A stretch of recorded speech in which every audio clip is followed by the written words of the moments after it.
সারা জীবন গাড়ি চালিয়ে কিরাম গরু তুলো তোমরা এই বুঝিনি। মুরব্বি ধরে দেখো দিনি এই প্যাঁচ দে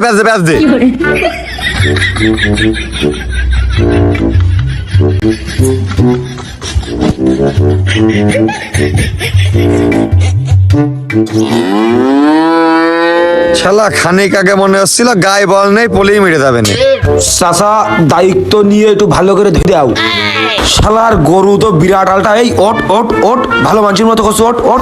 এখন কত বাইর খাটাচ্ছে, তোমার বাইরে আর বেশিক্ষণ থাকতেছ না, ওই 2-4 ঘন্টা খালি হাটে যাওয়ার অপেক্ষা। মুরব্বি দেখো আবার দেখো গরু আপোষে উঠে যায়, এর তাল ছাল করা লাগে। কি দেখি করতে বুঝি না। ওরাম করে কি গরু ওঠে? পুঙায় ঢেক্কা দাও জোরে দাও। এই টাক চাচা হা করে দাঁড়িয়ে কি দেখতেছো? বাজ বাঁধাও না। না বাসকল করে পাড়া ভাঙবেন তো, গরুর পাড়া ভাঙবেন তো। এই সরে দা মাইলু না দিন রাতে তো পাই নেই না। এই ভোদাই ভালো করে লেজে কামড় মারে ঠাইছে ধরে রা গরু উঠে পড়বে না। এই যে রাম গরু উঠবে উঠে আমার পাড়ার কায়দা নেই। সব বাল বাগার লোকে তোমরা কি করছো সেটা গরু উঠে দেখতেছো না? এক বকন গরু উঠে যে করতেছি দেখো, কামড় দিয়ে গরু এমনি উঠে যাবে না। তুকার জন্য মারতে না হয়। ওরে গরুর ঠ্যাং বেলাইনি পড়েছে, ঠ্যাংটা ভাঙবেন রে, উইসো কর, ঠেলা দে লেজে কামড় মার। এই দাঁড়া আমি পাশে জানি। আরে বাড়া শালা ড্রাইভার, তুমি বেরেকে পা দাও, গাড়ি সরে যাচ্ছে না, বেরেকে পা দাও। কি উঠিনি গরু উঠিনি, বারবার করছে লেজে কামড় দে।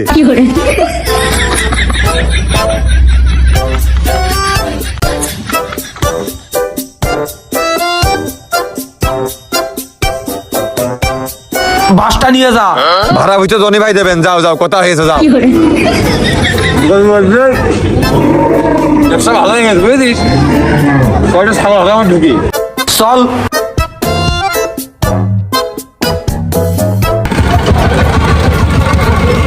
চাচা ওই পাশে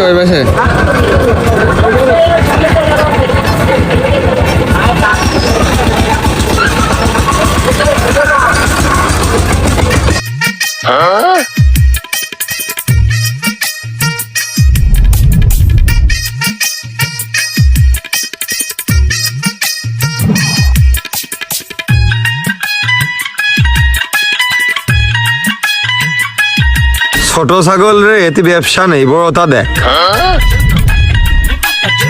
ছাগল এটা কার? ভাই আমারই। ও তো হলে ব্যবসা